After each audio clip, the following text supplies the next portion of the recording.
As Hurricane Priscilla roared along Mexico's Pacific coast this week, the picturesque resort city of Puerto Vallarta found itself at the mercy of nature's fury.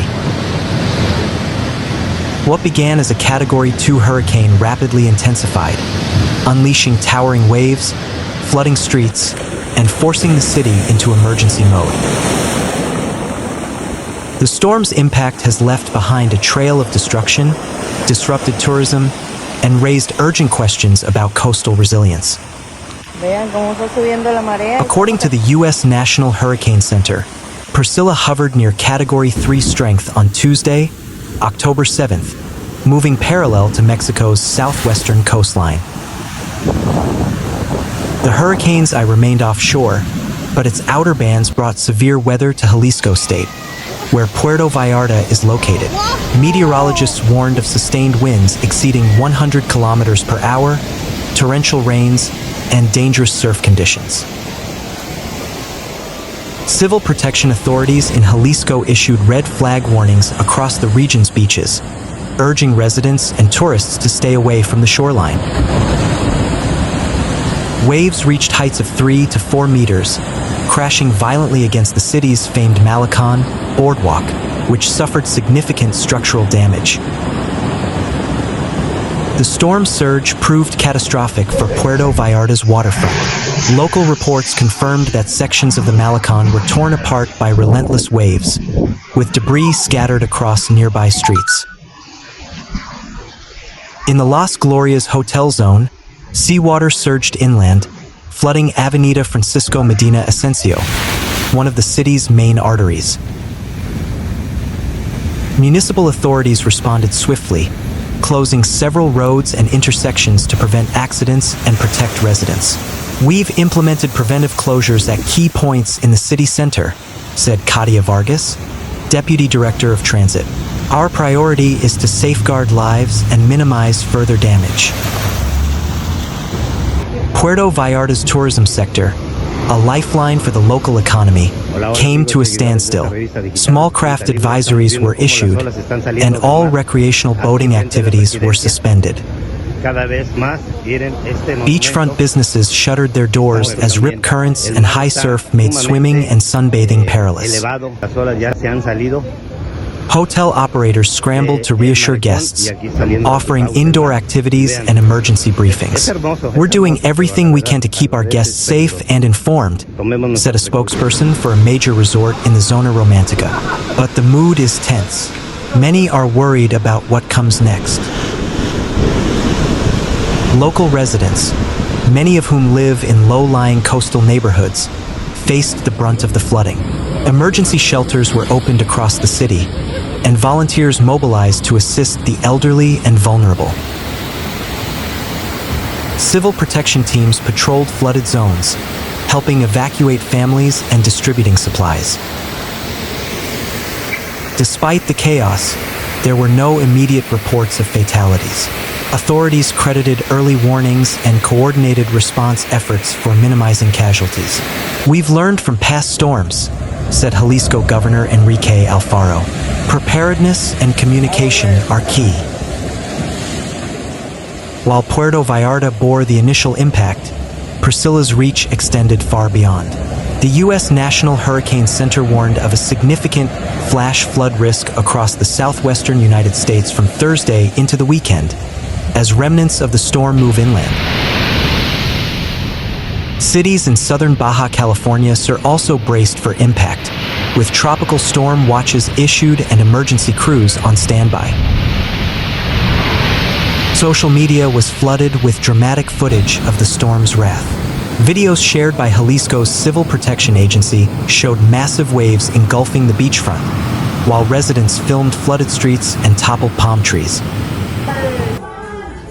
The iconic letters spelling Puerto Vallarta on the malecón stood defiant amid the chaos, a symbol of resilience in the face of adversity.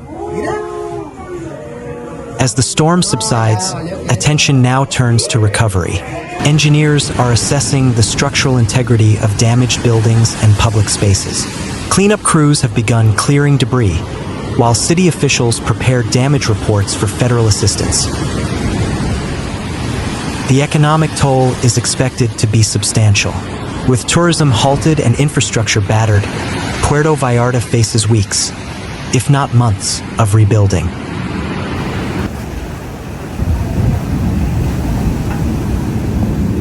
After reaching Category 2 status and threatening to become the fifth major hurricane of the season in the Pacific, Priscilla has been downgraded to a tropical storm as it moves parallel to the coast of Baja California Sur.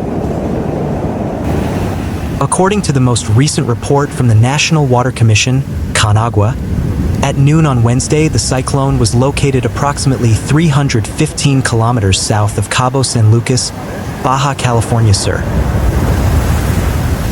At 9 a.m., Priscilla had sustained winds of 110 kilometers per hour and was moving northwest at 11 kilometers per hour.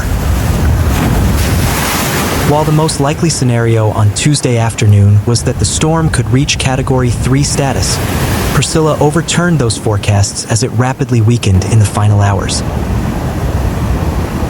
However, its extensive cloud bands will bring rain, strong winds, and high waves to the coasts of Nayarit, Sinaloa, and Baja California Sur. So far, at least 2 people have been reported missing in Jalisco due to the heavy rains brought by the hurricane.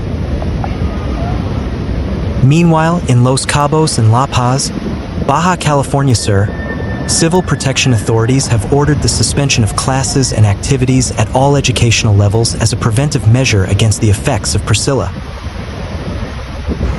Models indicate that Priscilla will continue to lose strength as it moves parallel to Baja California Sur. The most likely scenario is that its remnant will bring heavy rains to southern Baja California Sur for the remainder of the week. Authorities have established a hurricane watch zone extending from Cabo San Lucas to Cabo San Lazaro in Baja California Sur. Mexican President Claudia Sheinbaum has announced that authorities from all 3 levels of government are coordinating actions in response to the heavy rains. The rains from Hurricane Priscilla, Category 2, have caused significant runoff in Los Cabos, where public transportation service was suspended in the early hours of Tuesday, and 240 people are sheltered. At the State Civil Protection Council meeting, Mayor Christian Agúndez Gómez reported that heavy rainfall was recorded during the early morning hours and that verification and support tours were carried out in vulnerable neighborhoods susceptible to flooding. We currently have around 21 shelters open, under Plan A, and 240 people are being housed, he said. He added that some landslides are being reported on the Transpeninsular Highway, so he urged the public to exercise extreme caution. In addition, sewage spills are being reported, which will be addressed once the rains allow, he said. The local director of the National Water Commission, ConAgua, Julio Villarreal Tresvina, reported that according to the forecast, heavy rainfall is expected in the coming days, especially in Los Cabos and La Paz, with a rainfall of 75 to 150 millimeters. The hurricane increased speed 17 kilometers per hour and is located this morning 370 kilometers south of Cabo San Lucas, with sustained winds of 155 kilometers per hour and gusts of up to 195. It is expected to remain at Category 2 until tomorrow, and by Thursday night it was announced to be downgraded to Category 1. Although a direct hit is not expected, it explained, its cloud bands are wide and will generate landslides, so attention should remain on the rains that could occur in the southern region. The State Civil Protection Council agreed to suspend work for state and municipal government workers due to the ongoing runoff and the suspension of transportation services. The suspension of classes announced for today in La Paz and Los Cabos also remains in place. The mayor of La Paz, Malena Quiroga Romero, reported that the communities of El Pescadero, Los Barriles, and Todos Santos experienced rain during the early morning hours, without causing major damage. She stated that the safe crossing operation is in place, with security units deployed at critical points where streams are rising and providing assistance to the population. The ports of Los Cabos remain closed to minor navigation. The airports of La Paz and Laredo are operating normally, authorities reported. The state governor, Victor Castro Cozio, asked the population to monitor the progress of the storm through official communications and avoid panic buying. He thanked Sedena, SEMAR, the National Guard, and all federal agencies that have activated their prevention and support programs for the population. The National Coordinator of Civil Protection, Laura Velázquez Alzúa, reported that, between October 9th and 10th, rains have been recorded in 31 federal entities, with the greatest impacts in Veracruz, Puebla, San Luis Potosí, Querétaro, Hidalgo, and Guerrero. According to data from Civil Protection, one person has died due to a landslide in Pinal de Amoles, Querétaro. One person died in Papantla, Veracruz. Municipal police engaged in rescue work, and the highest rainfall of 151 millimeters was recorded in Zihuatanejo, Guerrero. Regarding Tropical Storm Raymond, the Civil Protection Coordinator between Saturday and Sunday as a tropical depression to Baja California Sur. So far, no damage has been reported. The greatest impacts, Madam President, have been in Veracruz, Puebla, San Luis Potosí, Querétaro, Hidalgo, and Guerrero. Zhuatanejo, Guerrero, is where the highest rainfall was recorded, at 151 millimeters, she reported. In Veracruz, he said there are 38 affected municipalities, 312 homes quantified as affected, and 5,000 affected in Álamo Temapache. He explained that temporary shelters have been set up in various municipalities. President Claudia Sheinbaum Pardo said the effects of these rains are primarily in the Huasteca region, in the various states that overlap, including Veracruz, but there was also damage in Querétaro, Hidalgo, and San Luis Potosí. He reported that this Friday he will have a meeting with the leaders who have been affected at 12 o'clock noon, also due to Tropical Storm Raymond, which is in the Pacific, and which is expected to also have impacts on the Pacific coast and the Baja California Peninsula in a few days. Heavy rains recorded in recent hours in the Sierra Gorda of Querétaro caused landslides, blocked roads, and overflowing rivers in the municipalities of Jalpan de Serra and Pinal de Amoles. According to the State Civil Protection Coordination, the San Juan del Rio Zilitla Highway was reported to be completely blocked due to a landslide.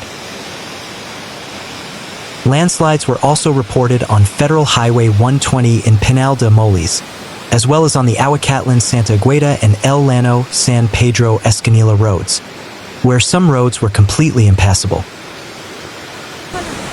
In Jalpan de Serra, a dam burst its banks and caused flooding in various parts of the municipality. As a preventive measure, 20 families were evacuated, and in another area, a river overflowed and forced the relocation of 10 people to a shelter. The force of the current even brought down a suspension bridge. Authorities have urged people to avoid non-essential travel, as risks persist due to unstable ground, rising water levels, and roadblocks on various routes. It is recommended that you stay informed through official channels.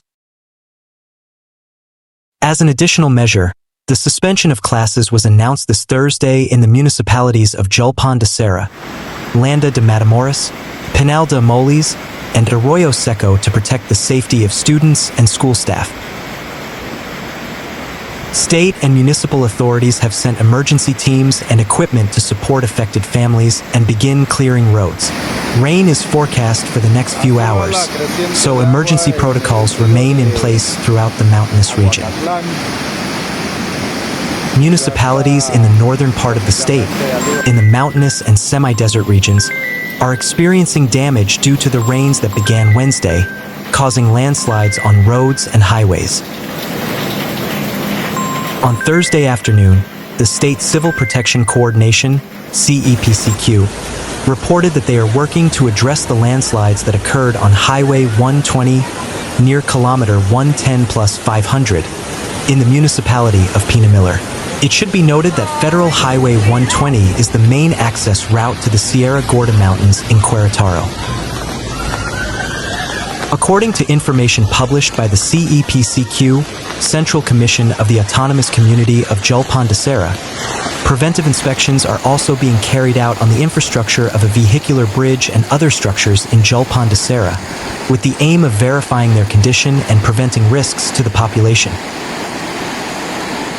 The corporation urged citizens to follow the authorities' instructions and avoid areas showing damage or runoff. The municipal government of Zhuatanejo de Serra reported landslides and flooding in the area, as well as rivers and streams on the verge of overflowing, and urged the population to heed the authorities' recommendations and take shelter.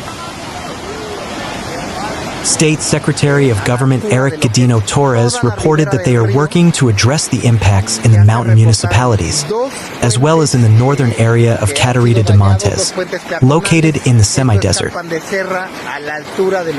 He added that local and federal agencies are joining in the contingency response efforts, including the Ministry of Agricultural Development, CEDIA, the Mexican Army, and the Ministry of Infrastructure, Communications, and Transportation, SICT. Due to the weather conditions, the Basic Education Services Unit of the state of Querétaro, USPEC, has preemptively suspended classes in the municipalities of Zhuatanejo de Serra, Landa de Matamoros, Pinal de Amoles, and Arroyo Seco for Thursday. It announced that the suspension will continue this Friday, October 10th, in those municipalities and also in Pinamiller.